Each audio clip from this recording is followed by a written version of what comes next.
We're going through a series on Mark, but for the next 2 weeks, we're going to touch upon Luke. And I think the heart behind these next 2 weeks is for us to really recalibrate as the final Sunday of 2024 and the new first Sunday of 2025.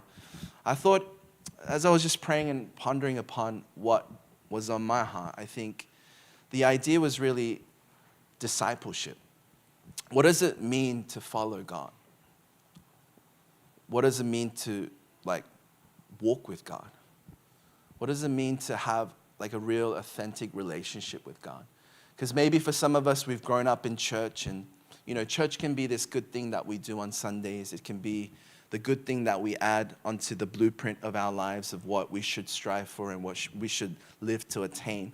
But as we look in scriptures, I think the core message of God is that you would know God, that you would walk with God, that you, coming into the knowledge of who Jesus really is and what he has done for you, you would be renewed, that you would be reborn, that something fundamentally at your core would change, and that you would learn, not just I got saved and I met Jesus at a retreat and I felt and I had tears and I repented of my sins, and so now I get to live my life living pretty, average, normal, not doing too many bad things, staying the course, living a moderate life, living a moral life, and then somehow at a certain point in my life, at the end of my life, I die and I go to heaven.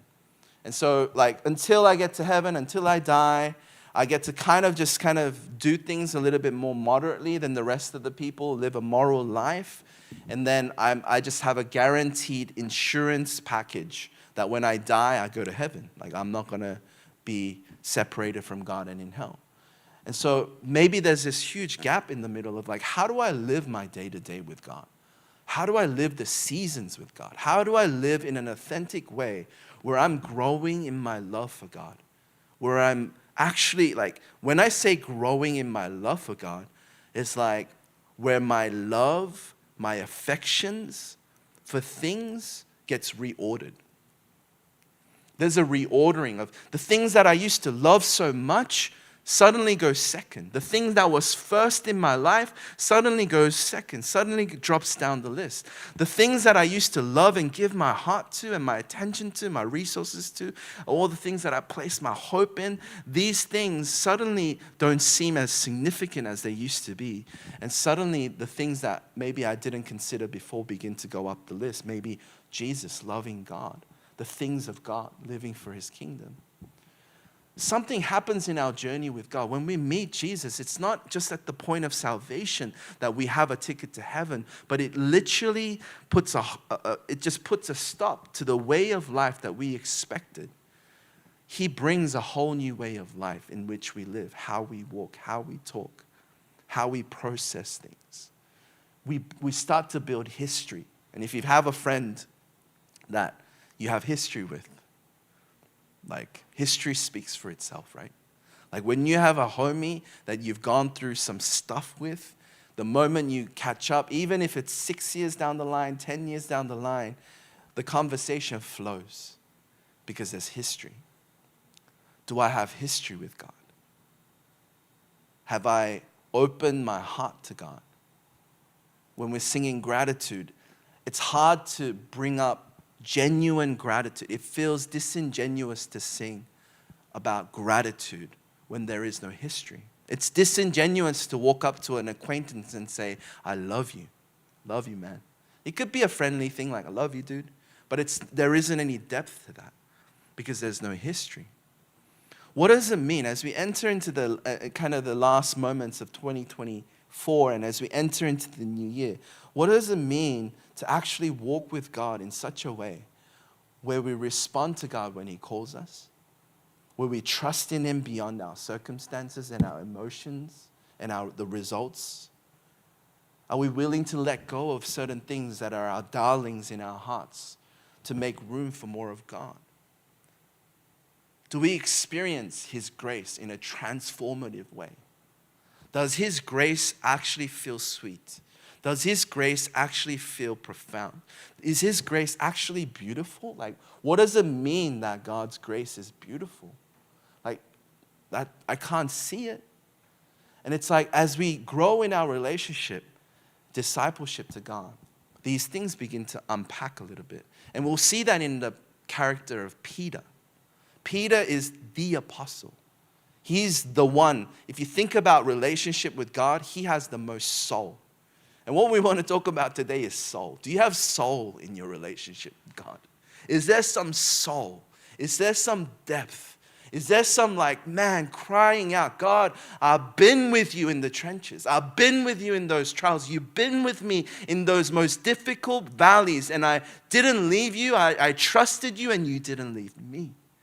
Sometimes we treat God with more professionalism. He's my boss. Yes, boss. Thank you, boss. I appreciate you, boss. Yeah, shake your hand, and then we clock in and we clock out. But when we look at Peter, he kind of started off, we know Peter to be the grand apostle, but it's like he started off very professional. And what we'll see in our passage today is that, there is, and next week as well, we'll see kind of a snapshot of the beginning of Peter's journey, his discipleship with God. And next week we'll see kind of where he ends up. And it's very intricately connected to the idea of how we receive grace.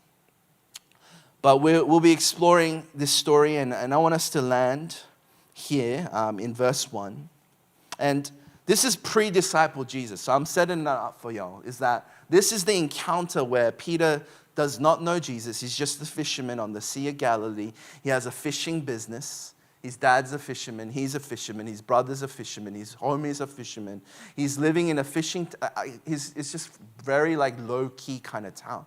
And so he's going about his business. He doesn't know Jesus. He kind of knows Jesus. He's heard of Jesus before. Here's this new rabbi on the scene. He's doing miracles. He's kind of stirring up a scene. And because they're all Jews, it's a very monotheistic, there's one God, and even state and religion, it's very much tied together. And so everyone in the Jewish society respects the religious man. And so the rabbi and Jesus, they're like, okay, we'll give him the respect that he deserves, but I don't know to what degree. He knows about Jesus. He knows Jesus, but to what degree he knows Jesus in his heart, we don't know. And so in our first passage today, it says, on one occasion while the crowd was pressing in on him to hear the word of God, he was standing by the lake of Gennesaret. Okay? This is the Sea of Galilee. And this location is a very central location, intersection of Jesus' miracles to just regular people, just ordinary people. People that are just living their ordinary lives. It's an intersection of the ordinary to the supernatural. And so Jesus approaches them here. In verse 2 it says, I didn't introduce you, but Luke chapter 5, Luke chapter 5 verses 1 to 2. And so if you could track along with me. And he said, and he saw two boats by the lake, but the fishermen had gone out of them and were washing the nets. Let me read on here and then we'll jump off of verse 2. Verse 3, getting in one of the boats, which was Simon's, he asked him to put out a little from the land. And he sat down and taught the people from the boat. And when he had finished speaking, he said to Simon, put out into the deep. Put out into the deep and let down your nets for a catch. And Simon answered, Master, we toiled all night and took nothing, but at your word, I will let down the nets. And when they had done this, they enclosed a large number of fish, and their nets were breaking. They signaled to their partners in the other boat to come and help them, and they came and filled both boats so that they began to sink. But when Simon Peter saw it, he fell down at Jesus' knees, saying, Depart from me, for I am a sinful man, O Lord. For he and all who were with him were astonished at the catch of fish that they had taken. There's three things in Jesus' approach to Peter that I want us to notice today. There are three things that I want us to notice in how he approached his disciples. And the first is that he encountered them in the day-to-day. He encountered them in their ordinary life. It was just a routine washing of the nets. They, as you guys may know, fishermen, they don't fish during the day, because usually during the day the fish are hiding and sleeping. But at night, when there's darkness, they come out and they feed. And so it's easier to catch more fish during the morning. And so fishermen wake up in the middle of the night till the crack of dawn, and even beyond to the morning. They do their business. They catch their fish. And then when the light is out, they wash their nets and they clean up and they go back home. And so Jesus encounters them in the middle of their day, in the middle of their workday, or at the end of their workday. And he reveals himself to them. And he says, yo, what's up? How's it going? Can I use your boat? And he's teaching and he comes to them. Such an ordinary picture, like ordinary day, normal day. Jesus comes so casually to them. There's a book named, it's a very famous, small book. It's called Practicing the Presence of God. And it's about a book, it's by Brother Lawrence. And Brother Lawrence was he was a monk. He was a lay monk. He wasn't even like ordained or anything like that. But he had just found his way to the monastery to do life there. And initially, there's a story about him where he had the duty, because monks, they have duties and they have roles and stuff. And so they're doing it, and then he was in the kitchen, and he hated the kitchen. He hated washing dishes. But despite his disdain towards washing dishes, he decided at a certain point to cultivate the practice of God's presence, even in this mundane task of washing dishes. And so there's stories about people coming to visit this monastery and just watching Brother Lawrence wash dishes. And as they watched him wash the dishes, they felt the presence of God. They encountered God as they were with this man. Isn't it strange that the Spirit communicates? Isn't it strange that you could walk into a room and talk to somebody that doesn't like you?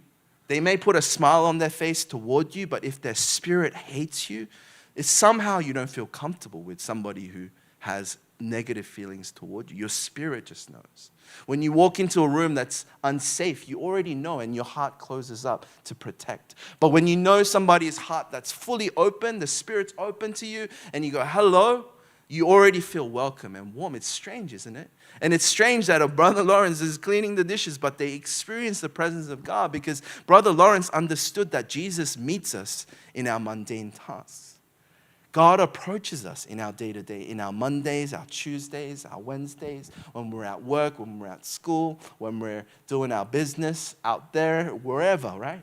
He visits us. Some of the most intimate moments are in the shower when God visits us, right? And it's like the secret is hidden here too in today's story of Peter. Jesus just approached them in the middle of their work. It's so ordinary. And does Peter recognize? Peter initially doesn't recognize. In verse 3, getting into one of the boats, which was Simon. So Jesus just casually gets into Peter's boat and he's speaking. And so it doesn't feel too unnatural at this point. It's quite casual in the sense that because the crowds are pressing upon him, he wanted kind of a natural podium and a distance from the crowd. So he got into Simon's boat. Jesus did this intentionally, right? He gets into his boat and he goes out a little and he teaches for a while. And so he teaches and he sits with them and he's like, it's normal. This is where it gets a little bit more uncomfortable and confronting. In verse 4, he suddenly, in the middle of his teaching, looks to Peter and he says, put out into the deep and let down your nets for a catch. All of a sudden, mid-teaching, he addresses Peter. Hey, put down your nets. Peter's cleaning the nets. We're done for the day. Have you ever walked into a shop that's done for the day? Especially in Korea, I feel like they're on the dot. They open on the dot and they close on the dot. They won't take you in. They're we're done for the day. Please don't come. And it's such an inconvenience. I put away these things. I'm already putting away the tables. It's I don't want to start it again. It's so inconvenient. But this is the second thing that I want you guys to notice today in our passage. In Jesus' approach is that he confronts Peter in his comforts. He confronts us in our comforts. The first was he meets us. He casually meets us in our day-to-day. He meets us in the day-to-day mundane tasks. And the second is he confronts us in our comfort zones. He confronts us. He kind of steps over the line here. Jesus, what do you mean? We literally we labored all night and day, and you're telling me to put out the net again. This is This is a little too much. But because you're a religious leader and I'm tired and I'll rather just the inconvenience of washing the nets because it's what I do anyway. I want to object, kind of. I don't know. I think he must have been feeling a lot of things in his heart. I don't know if he was grumbling. I don't know if he visibly tensed up. But Jesus' request is a bit of a confrontation.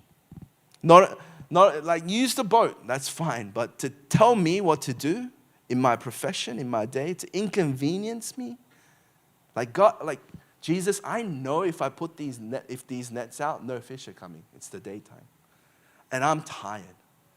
I don't know. I don't know what you would have done in that situation, but I would have been like, dude, Jesus, this is like I would have turned around to my homie and been like, oh my gosh, this guy, he doesn't know anything. It's a pointless endeavor. I know it's not going to produce results. Why would I do it? Why would I go the extra mile and do what Jesus asked me? It's not practical. And so he could have closed and said, Jesus, can you just get off my boat? Just get off. Like, I'm done. Peace. But for some reason, we'll read on. Peter does object a little bit. Peter is a little reluctant at first. And we'll see in our passage, verse 5. And Simon answered, Master, we toiled all night and we took nothing. Got nothing. But at your word, I will let down the nets. And I think this is a key right here. Peter's reluctant obedience. But at your word, I'll put it down. It's kind of this key that unlocks the next part of the story.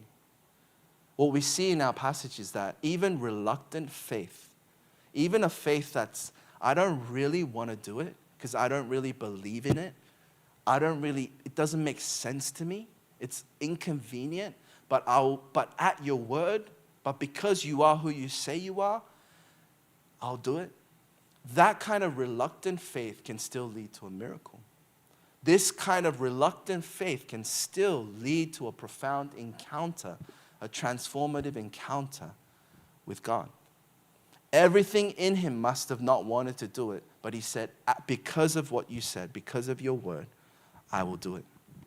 May 2025 be a but at your word type of year for you guys today. May this next coming year be a type of year where you're like, man, God, I don't really feel like doing it your way, but at your word. I don't really feel like staying in Korea a little bit longer, but at your word. I don't want to stay at this workplace, but because you called me and I sensed that before that you opened this door up for me, but through all these trials that happened this year, I'm sick of this workplace and I thought it was a blessing when you gave it to me, but all of a sudden I feel like it's not a blessing, so I'm looking for new jobs and I'm trying to get out, but at your word, you called me here to be faithful, to be a light. I don't know what it looks like for you, but at your word. But what are the situations in your life where maybe God is inviting you into a step of obedience, but it just does not seem convenient nor practical? In verse 6, when they finally had done this, they caught all this fish. And it was almost like Jesus was coming to him in a test of saying, Peter, I know you don't fully see now. I know you fully don't believe me now. But even if if there is a little bit of willingness in your reluctance and you're willing to step out, I could use that. I could use that. And Peter passes the test. He experiences this crazy miracle. They signal to the partners, come, we need help. The boat's sinking. What is this? Middle of the day. Unheard of. Makes no sense. But Jesus confronts them in their ordinary. He meets them in their ordinary and confronts them in their comfort zone to draw them out of their own paradigm and there's just their own system, right? We can just be in our systems all day. I've done it this way and this has got me to where I am today, so I'll keep doing it. And if we just are in that, my automated system, if I'm just running and coasting, Like, I'm just going to do it the way that I'm wired. And what we see in our passage is Jesus is trying to invite Peter into a whole new way. It's a complete new system. It's a new journey. It's saying, Peter, I know you've done this your whole life, but what I'm trying to lead you into, you have no grid for that. And for you to step into what I have for you, you're going to have to let go of that grip that you have on the mundane and the routines and the things that you're so used to, the things that are even your expertise. And I need you to learn what it means to follow, even if it's reluctantly at first. I want to teach you. Even before he called him officially to be his disciple, Jesus is teaching Peter. He's leading Peter into the path. For Peter to grow, for Peter to realize who Jesus really was, he needed to have this willingness, despite his not partial understanding, that he had to have this willingness to step out. This is the third thing that we notice in our passage, is that he not only confronts us in our comfort zones to what's convenient, but he challenges our expertise. He challenges our know-how, our mastery, our professionalism. He encounters us in our ordinary. He calls us out of our comfort zones, and he also challenges our expertise, what we're most confident about, what we're most comfortable with. You see, our approach, our following of Jesus. And we've been in Sunday, for some of us, maybe some of us, we haven't grown up in church, but it's like, trust Jesus. Yeah, I know. Faith in Jesus. I know. Give thanks. Like, yeah, I know. Like, I know in my mind what it means to follow Jesus. But what does it mean to follow Jesus from my heart, from the deepest level, the gut level of my heart? What does it mean? And I think he challenges us. He challenges what we're most comfortable with, what we set our pride and ego on. We live our whole lives wanting to earn our accomplishment. When we think about grace, the idea of grace is not a comfortable idea. No one truly wants grace. I'll state my case. Like, most people, we want to earn. If someone gives you a gold medal for something you haven't done, you're offended. I'm offended. I'm like, dude, I don't deserve it. Give it to someone else. If someone gives you an award for something you haven't done, it's a very uncomfortable feeling because you want to earn. We live in a world that's about self-made. Self-made millionaire. That's an extra title on the millionaire. I'm flexing. I'm saying I made it on my own. I did it. And the world it runs on, I did it. But the great idea of grace, it's uncomfortable because you can't earn it. You can't do anything for it. And so Peter, he's so used to earning his income. He's so used to working with his hands. He's so used to fighting for the honor of his family. And he's so used to doing these things. And so Jesus is approaching him in a very strategic way to get his attention. He has to meet him where he's most comfortable, where he's most confident. Because what God is trying to lead him into is something so different. And it's going to take time. It's going to take process for us to open up and learn what it means to even receive grace.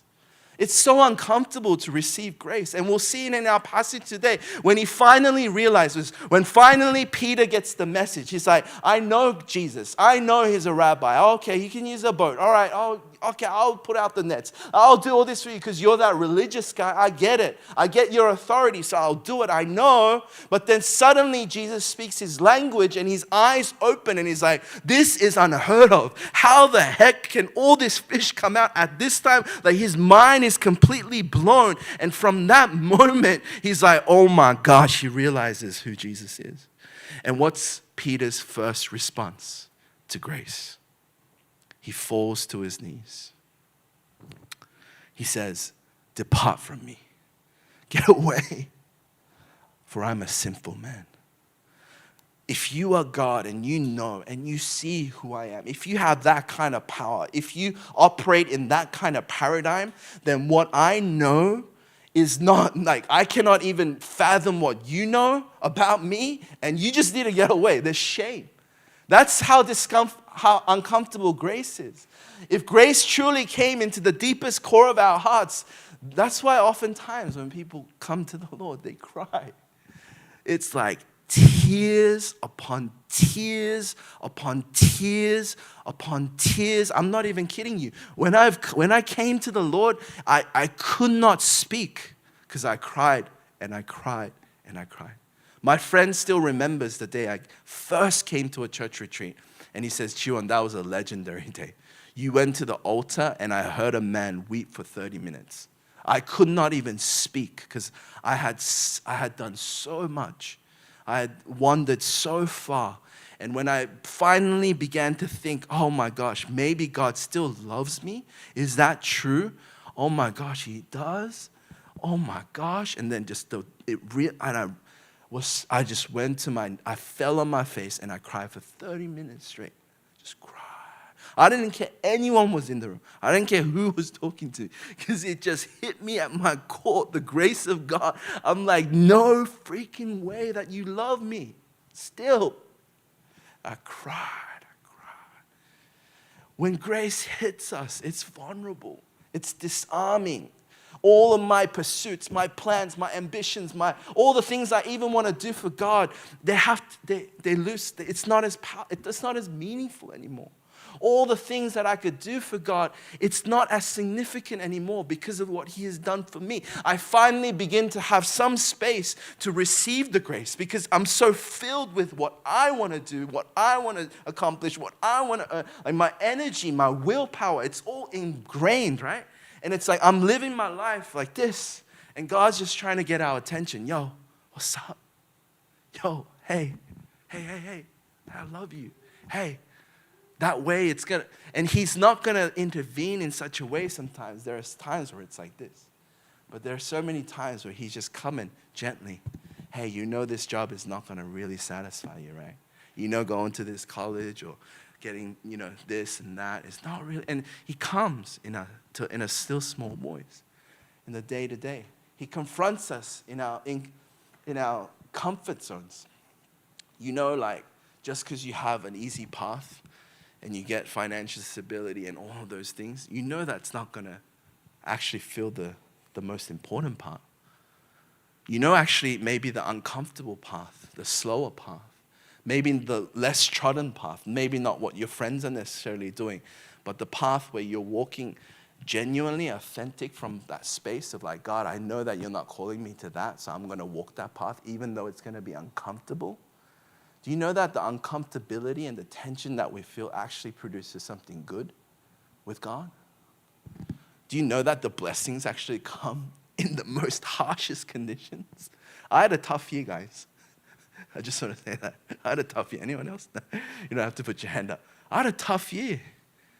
We had a third kid. We moved house. We moved country. We started a church. I didn't know where my left hand was to my right hand sometimes. I was just trying to make it up the hill. 1 week at a time, day at a time. I was gassed. I didn't even know I was surviving. But you know what? I look back this year and I go, praise you. Thank you, God. Because I see the growth. I see what uncomfortability does. It gives me the opportunity to step forward in faith. Faith is not what I control. Faith is when I don't have control, that I still get to choose God. That's the deeper layer. Do you have history with God? Do you have history with God? Have you trusted God in a season beyond what made sense and what was practical and what was everyone else's doing? Have you had a season where just between you and God, you said, God, hello, high water, I'll trust you and I'll follow you, because that's what it means to follow Jesus. That's what it means to be Christian. It's to know God and to trust in God, to walk by faith, not by sight. To walk with God in the uncomfortable, in the difficult, in the painful, in the anguish, in the seasons where you can't see forward. But instead of taking matters into your own hands, you're saying, God, I'll do what I can, but I'm really clinging to you. Have you had a season like that? Where you've said, God, I just need you, man. Like, I have no other option, no plan B.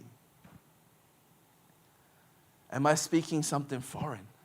Is this not what the scriptures reveal? The cost of following Jesus. Let the dead bury the dead.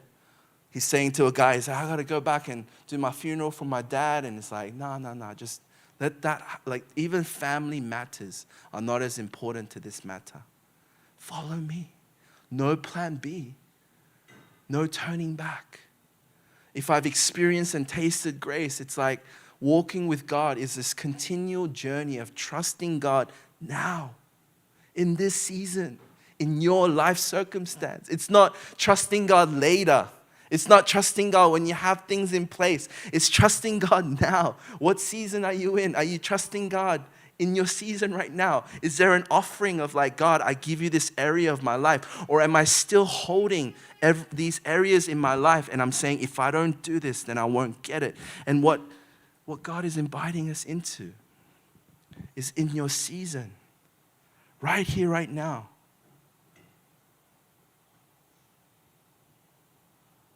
With everything on your plate. Only you know what's on your plate. Is there space for God? Is there space for faith? Is there space for you to say, God, yeah, I'm not going to do it anymore. Just offer it to you. I'm talking about every area of our lives, guys. We can't cherry pick God and the world. Like, God can't just be another good thing in a basket of good things in your life. God has to be the number one thing.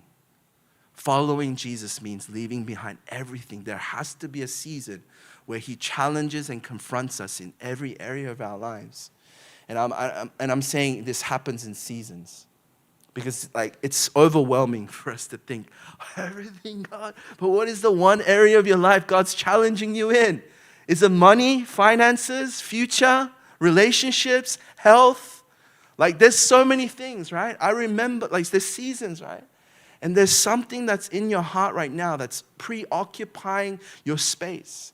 You're just in your zone. You're just Peter washing the nets. And Jesus is coming today and he's saying, yo. Hey, cast it out to the deep. You know, the deep, it signifies or symbolizes unknown territory where faith is required. Maturity and growth happen in the deep. To venture out into the deep where faith is required is where your faith matures, where your discipleship grows.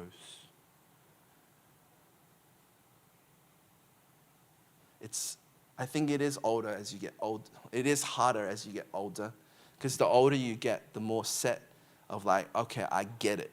I get how the world works, economy works, relationships works, people works.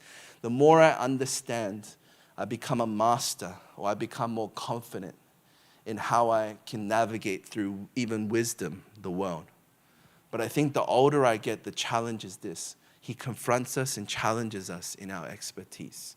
Because the only way he can get to your heart is if he can challenge your expertise and show you that there's a better way.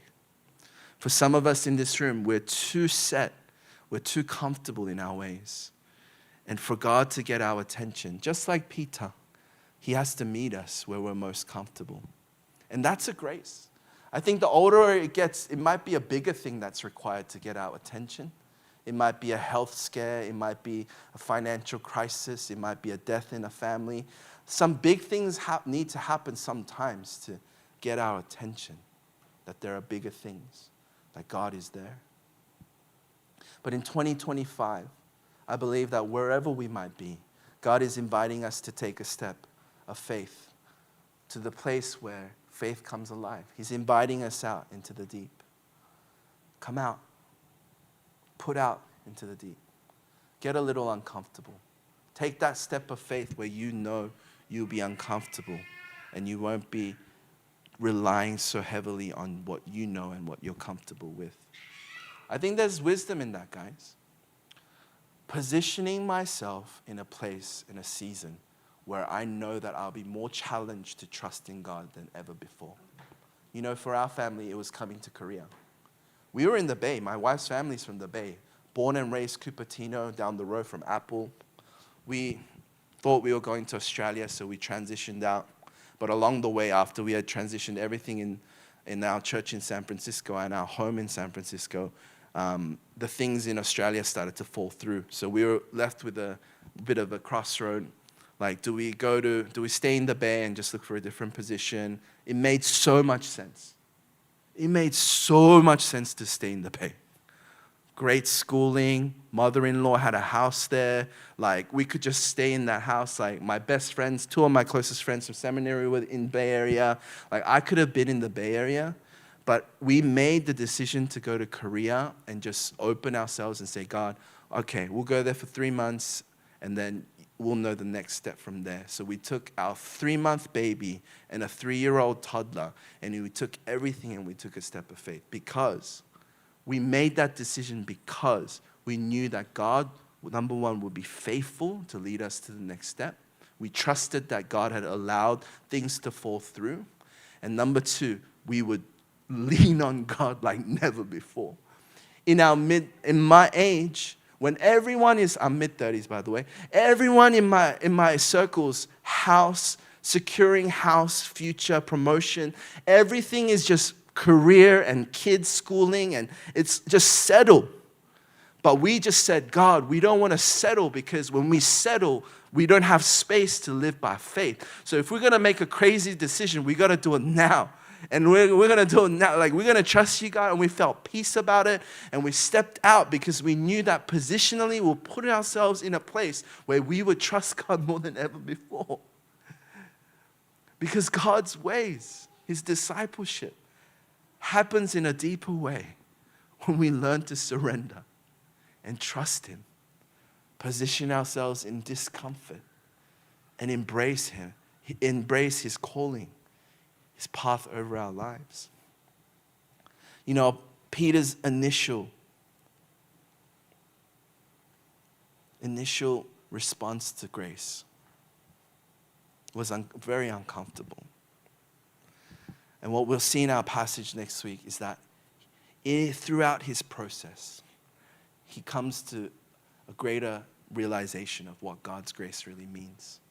And he'll dive into the next time he sees Jesus after he denied Jesus, he dives into the ocean when he recognizes who Jesus is. And it's like this picture of Peter who just fell on a fetal position to later, even though he had failed Jesus so much, he would dive headfirst to Jesus, because he recognized how much he had been in control of his life and how much he, even in his wanting to serve God, was in his own strength. Peter today encountered Jesus because he said, even though I feel like I don't want to do this, but at your word. It was a reluctant faith, but this type of faith was essential to his growth, to become a man who eventually received the fullness of God's grace, proclaimed his grace. 3,000 people saved, so many people discipled. God used him powerfully. But his process had to begin from a place of, okay, I don't really feel like it, but I'll do it anyway. And for you maybe this year, I don't feel like going to church. Hey, let me tell you, man, when you have 3 kids and live in Ilsan, coming to church is a battle.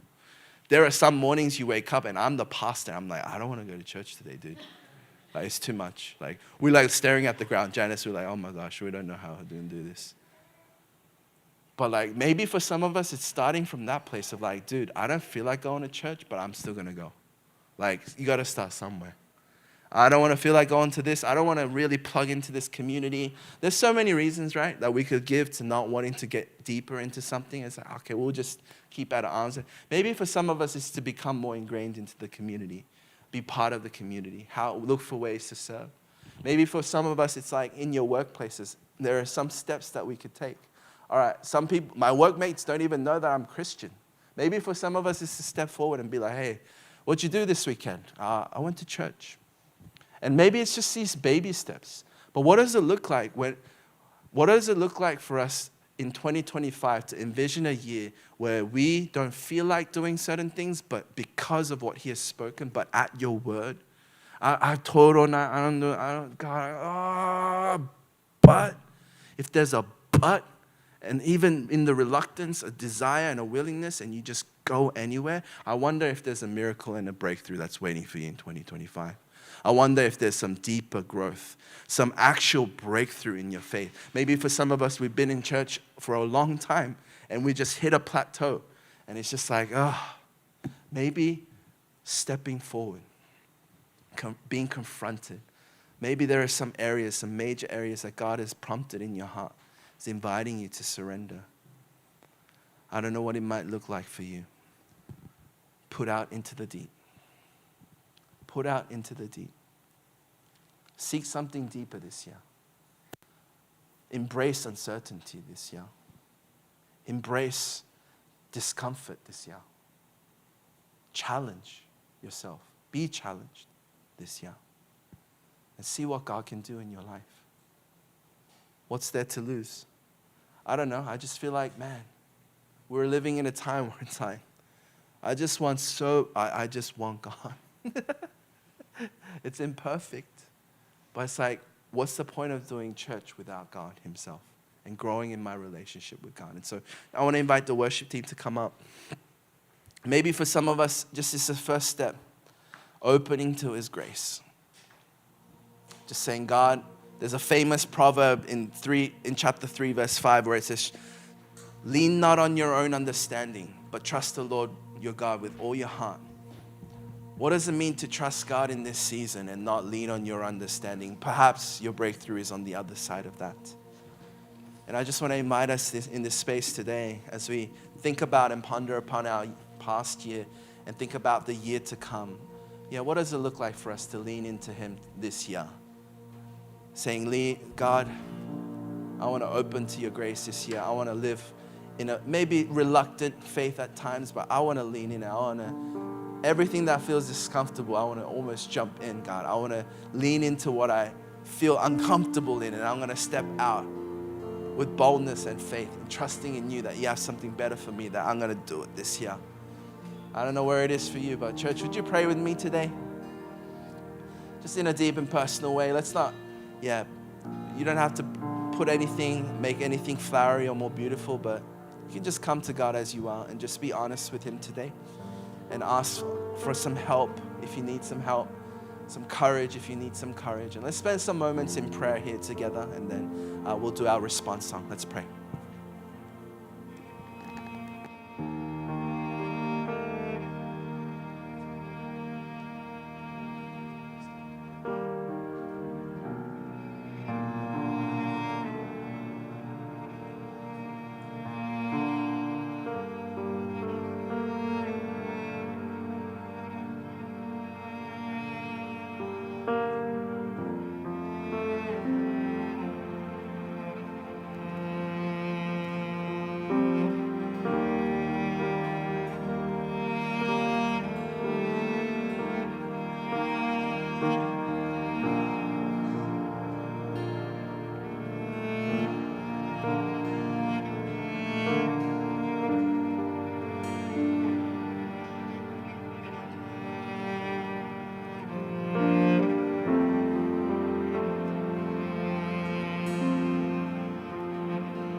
The first step for Peter was his reluctant obedience, but it developed into a growing trust with God. And maybe for some of us this year, it's been a reluctant obedience.